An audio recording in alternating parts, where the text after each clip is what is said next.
a behind-the-scenes look at the relationship between Vrabel, Cowden, and Wolf. That's where we start on this episode of Locked On Patriots.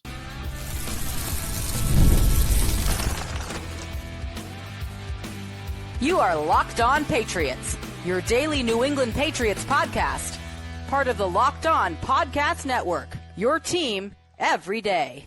What's up, Patriots fans? I'm your host, Nick Cattles, born and raised in New England, your New England Patriots expert, host of the Everything Pats podcast, co-host of the Greg Bedard Patriots podcast with Nick Cattles, and also a sports talk show host veteran. On today's episode, the details of one of the biggest draft weekend decisions are revealed, and we get video proof of how much the Patriots, let's be honest, were feeling themselves early in the 2025 NFL draft. But first, a real-time look of how the front office works together. We appreciate you joining the show, making us your first listen, and for being an everydayer. The Locked On Patriots podcast is a proud partner of the Locked On Podcast Network, your team every day. Forged in Foxborough is a new docuseries from the Patriots. It's on YouTube. If you haven't watched the first episode, I would highly recommend the first episode of this docuseries. And in that first episode, what we saw was a real-time representation of the power trio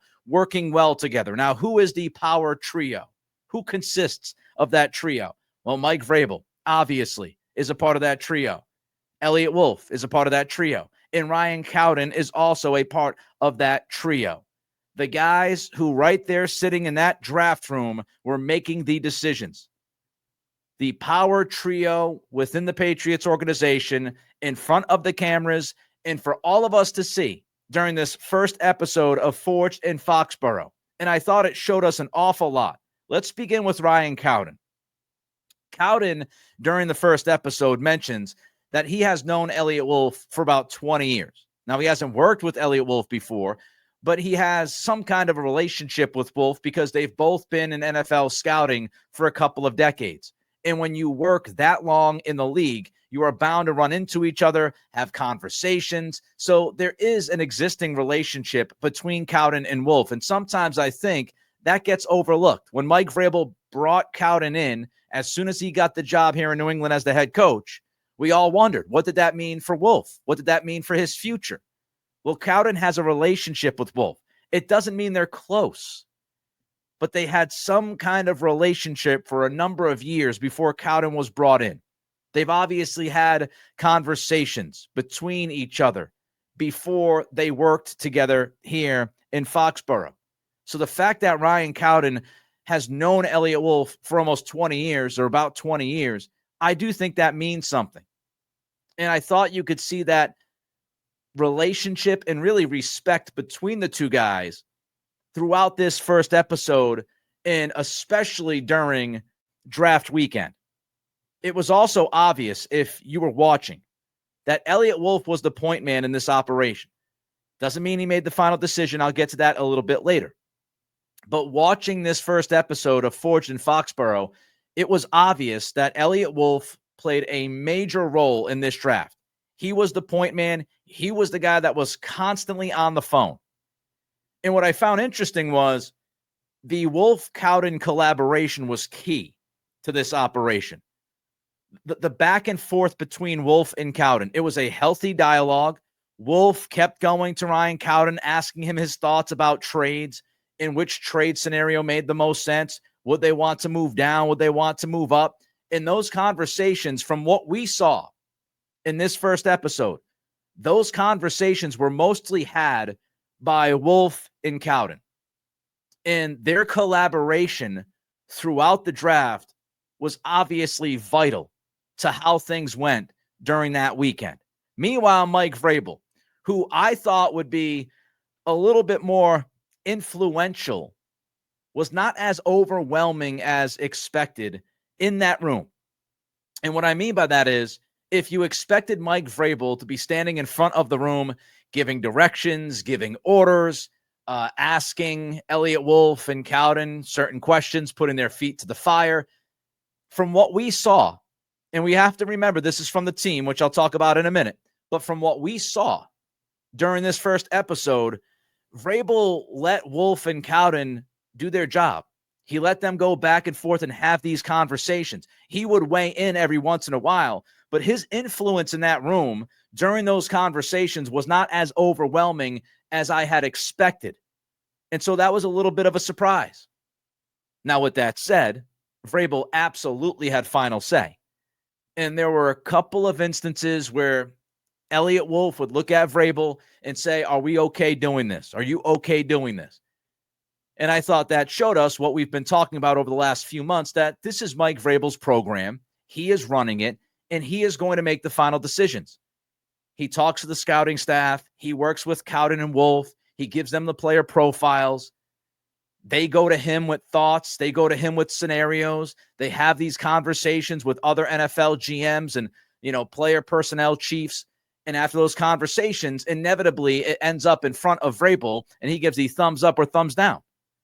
And we did see that in a couple of instances during this first episode, that Vrabel, yes, he does have the final say. He does have the final yes or no, but he's not getting involved within the minutia in bothering Cowden and Wolf. He's not getting in the way. He's letting them have these conversations, and then they loop him in. I thought that Vrabel really gave the room, the draft room. I thought he gave the room to the front office for the most part. Now, when the decision had to be made, and he made it, he was obviously involved at a high level. And he got on the phone and he spoke to each prospect, and Cowden didn't, which makes sense. The phone went from Cam Williams making the call, who's no longer with the program, as we know, went to Denver. We found that out last week. But Cam Williams calls the prospect, gives the phone to Eliot Wolf first. Wolf talks to the player, says, we're drafting you. Phone goes to Vrabel. And then from Vrabel, it goes to Robert Kraft. But Wolf, he was absolutely involved, and he was a big part of what was going on during that draft. And you could see it throughout that episode. But I just thought it was interesting that Vrabel, I'm not going to say hands off. He wasn't hands off. I mean, don't get it twisted. Again, he's got the final say, and he is involved, and he has major influence. But it seemed like it wasn't an overwhelming influence in that room. It seemed like everybody had their voice heard. Everybody knew their role, and they had a back and forth that was fruitful.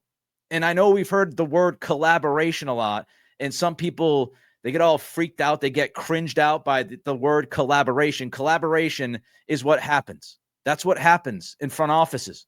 That's what happens across the NFL. It's what happens in the NBA. It doesn't mean that, anybody can make a decision. The final decision goes to one person. We know that's Vrabel.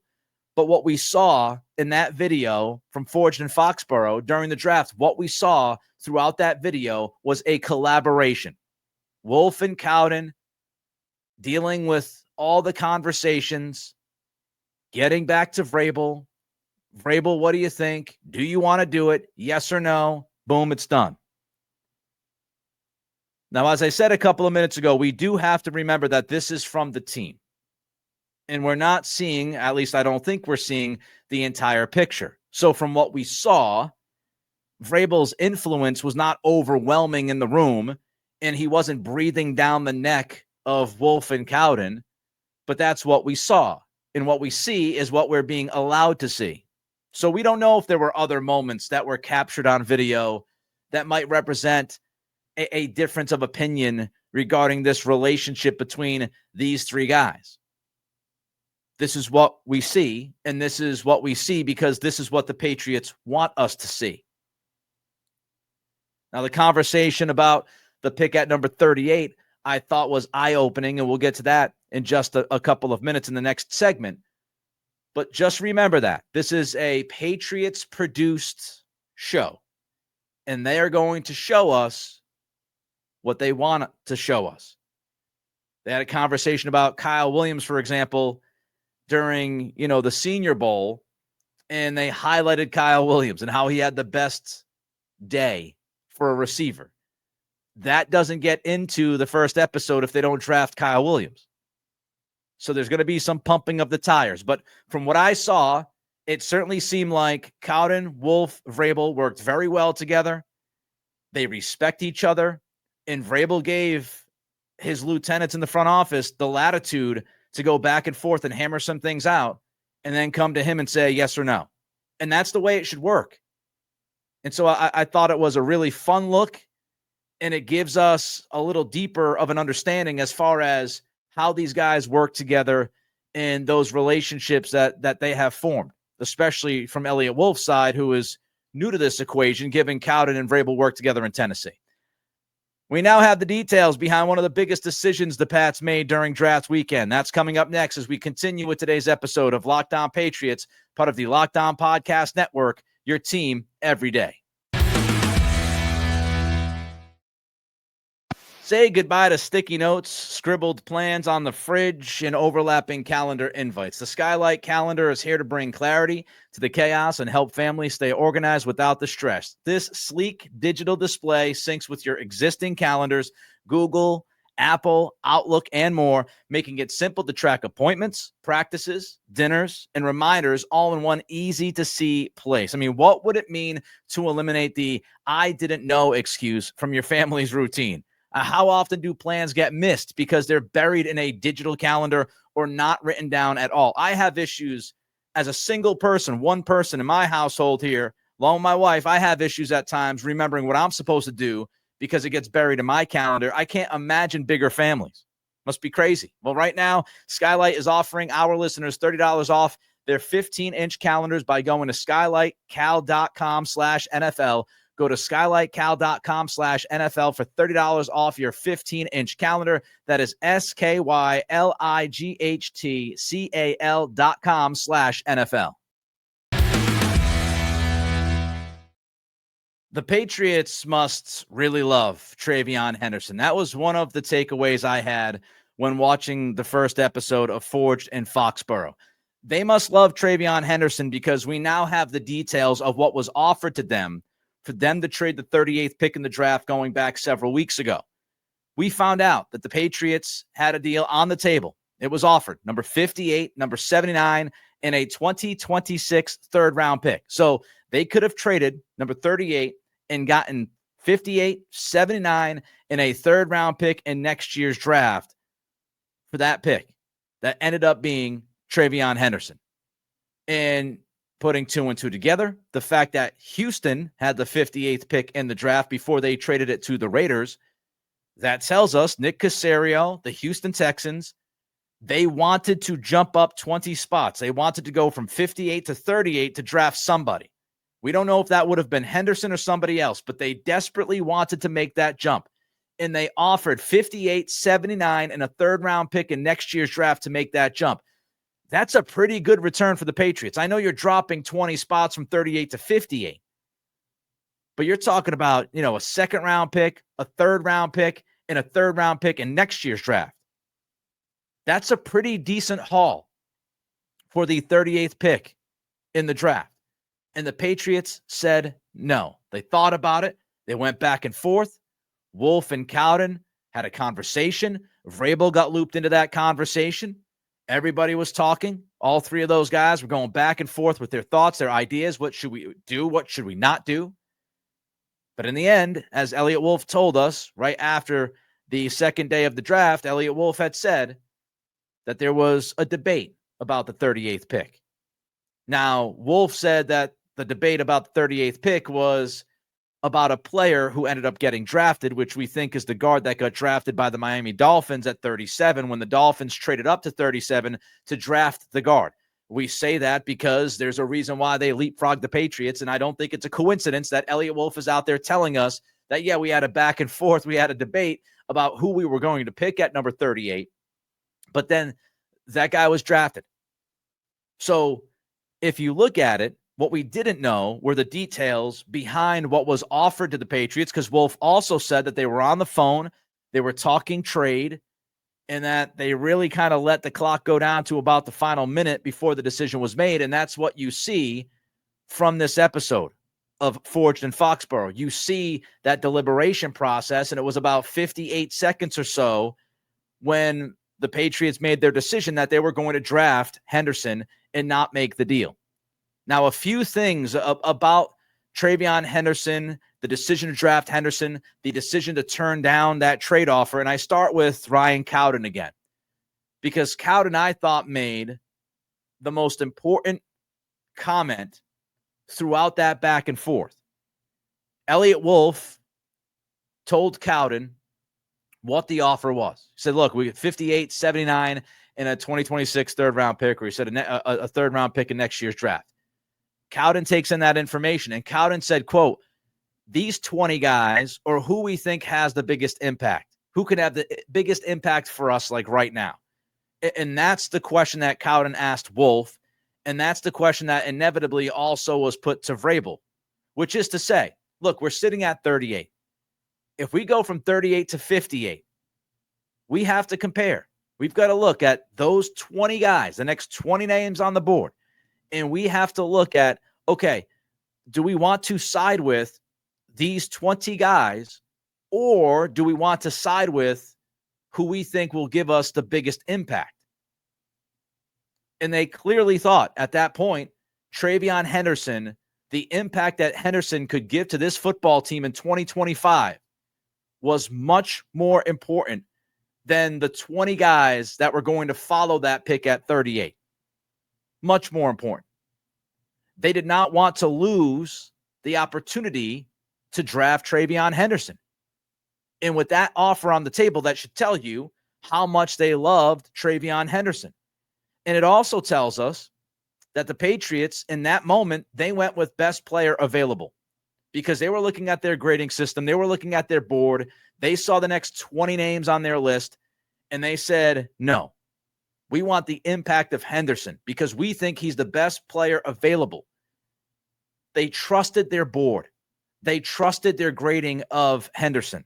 They believe in him, and they believe that his impact day one for this football team is going to be much more crucial than what the other 20 guys could have given them if they decided to trade from 38 to 58.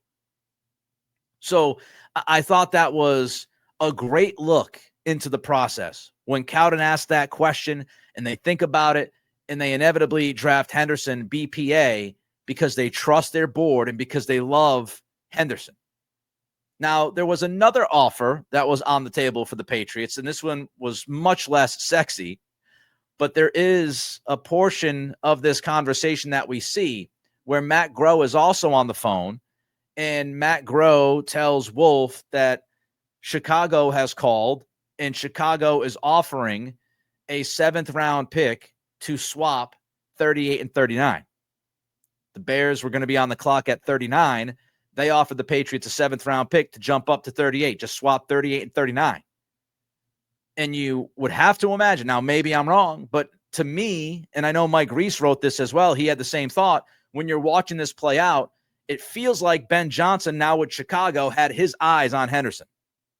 And if that is the case, if that's the case, then you should feel really good about Henderson. If you didn't feel really good about him already, you should feel really good about him now. Ben Johnson is highly respected, known as one of the best play callers in all of football. Of course, that time in Detroit, he had 2 running backs. Who's the guy that TreVeyon Henderson at times has been compared to? That would be Jahmyr Gibbs. Johnson had Gibbs in Detroit. So it makes all the sense in the world that Johnson wanted to jump up one spot to draft Henderson, if that's what he wanted to do, because he had David Montgomery and Jahmyr Gibbs as the 1-2 punch in Detroit. And he wanted that electricity that Gibbs brings. He wanted that in his backfield and obviously thought Henderson would bring that electricity to his backfield in Chicago. So when we talk about the Patriots, as I mentioned during draft weekend, they'll have some thunder and lightning, Ramondre Stevenson and TreVeyon Henderson.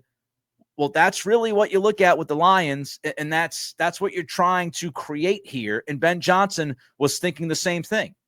I do wonder who Chicago was afraid of. They obviously thought somebody was going to trade up to 38, and maybe they got word about the Texans and said, hey, we'll give you the 7th-round pick to swap 38, 39 so you don't drop 20 spots and you get an extra lottery ticket.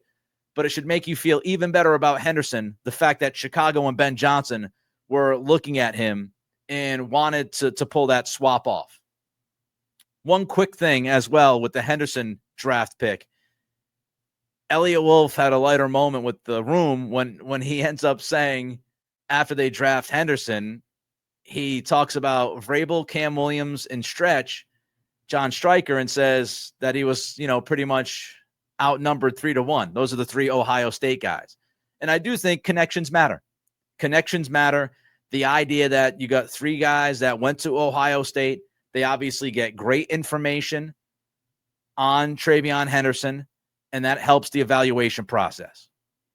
Forged in Foxborough shows the Pats franchise felt like a lot of fans felt during the early portion of the 2025 draft. That's coming up next as we continue with today's episode of Locked On Patriots, part of the Locked On Podcast Network, your team every day.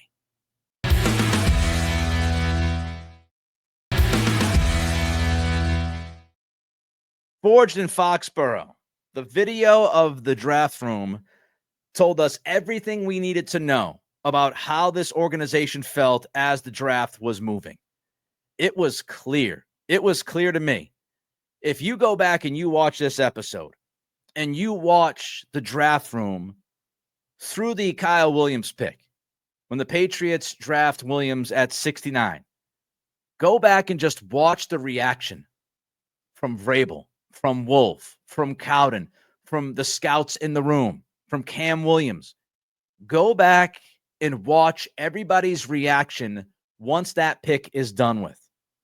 And the vibes that I picked up from watching that moment was we are absolutely killing this draft. We are running the show. We are dominating this weekend so far. That was the vibe that I got watching that. And I watched it a couple of times. This was a front office. This was a scouting staff. This was an organization. The Crafts were in there as well.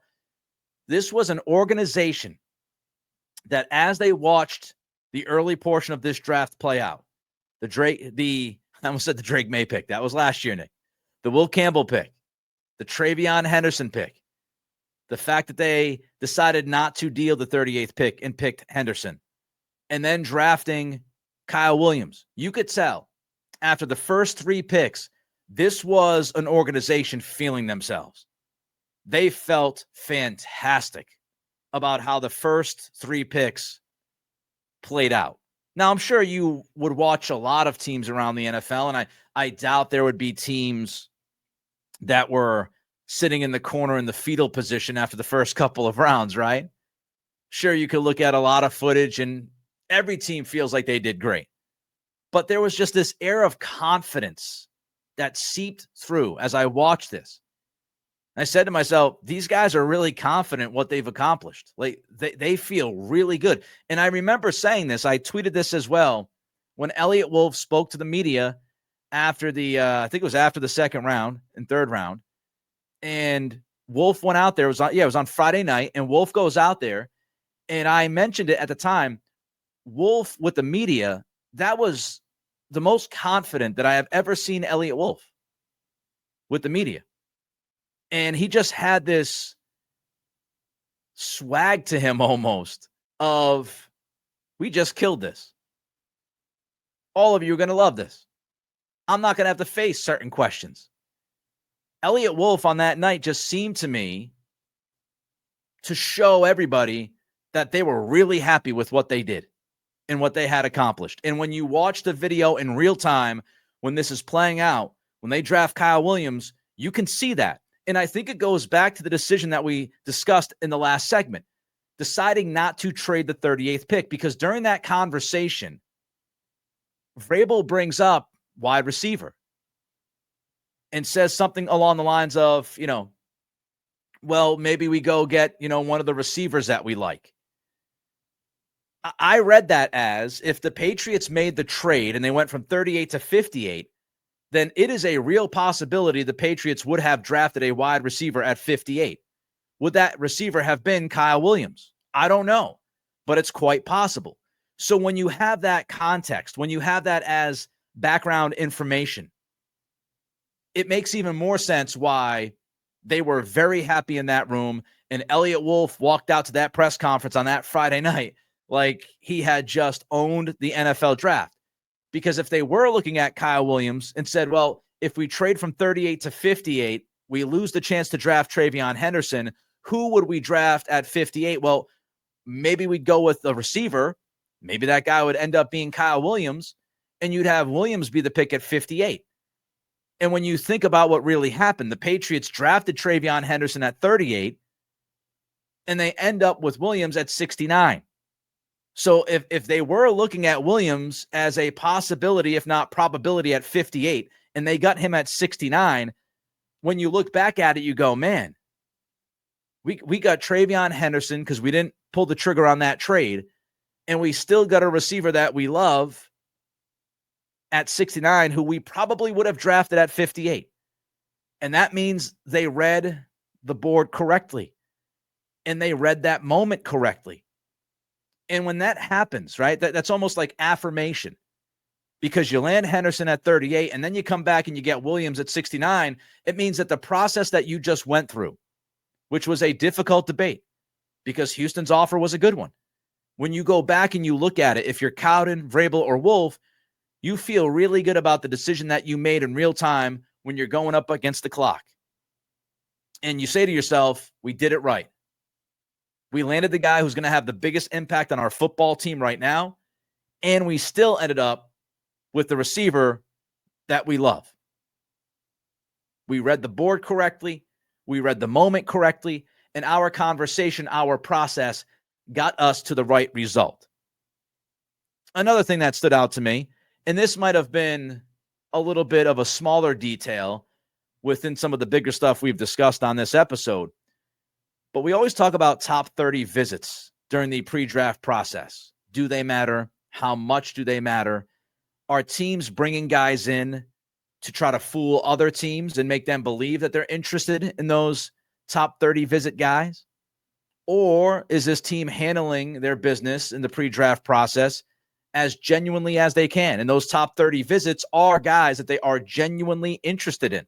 And I found it compelling that when Vrabel got on the phone with Kyle Williams after the Patriots drafted him, Vrabel mentioned the top 30 visit. And Vrabel told Williams that his top 30 visit made an impact and that everybody in that room fell in love with him. And so for this player, for this specific draft, with this specific pick, the top 30 visit absolutely meant something. I don't know if the Patriots draft Williams if it's not for the top 30 visit. The fact that Vrabel went right to that tells me the importance of his visit. And whatever he said in that room, whatever he did with the coaching staff, Kyle Williams sold himself to the Patriots during that visit. And so we have to stick a pin in that and keep it for future consideration. The next time next draft season, we see the top 30 visit names, we should take them seriously because of what Vrabel said to Williams on the phone. Top 30 visits with this regime, they matter. You know what else matters? Scouting. And that was so obvious throughout this first episode. How much the scouts mean to this operation. And Matt Evans, who was the scout, who was really fighting for Jared Wilson when the Patriots make the decision to draft Wilson at 95. Evans is all fired up. And, Jared Wilson is crying during his phone call, which was a great moment during this episode. But Matt Evans, you could see the ownership that he has within that pick. Jared Wilson was his guy. He did the work on him. And Eliot Wolf said during the show, during this episode, that, we talk to our scouts. We involve our scouts. Not every team does that. And Eliot Wolf has been in multiple organizations. He has a lot of friends in the NFL. He said not every front office, not every draft room lets scouts weigh in during the draft, but we do. And I think that's because of Wolf's past as a scout. He respects them. He respects their knowledge and their evaluations, and he makes them a part of that weekend. And you saw that. And I thought that was really cool. And we also saw the impact of Cam Williams, who has now gone to Denver, running scouting meetings on the phone all draft weekend. Somebody's going to have to fill that role. But I walked away from this episode feeling really good about the operation. I did. But about the communication, the collaboration, I thought it was good. All right, that wraps up this edition of Locked On Patriots. On tomorrow's show, an in-depth look at Keion White. Let me know your thoughts on today's topics. Reach out to me on Twitter at NickCRadio. And don't forget to throw a comment in on the YouTube channel. Thank you for making Locked On Patriots your first listen today. For your second listen, check out Locked On NFL Scouting. Kyle Krabs, Joe Marino will make you the most informed NFL fan this offseason. Find Locked On NFL Scouting on YouTube or wherever you listen to podcasts. Have a great day, and I will see you tomorrow.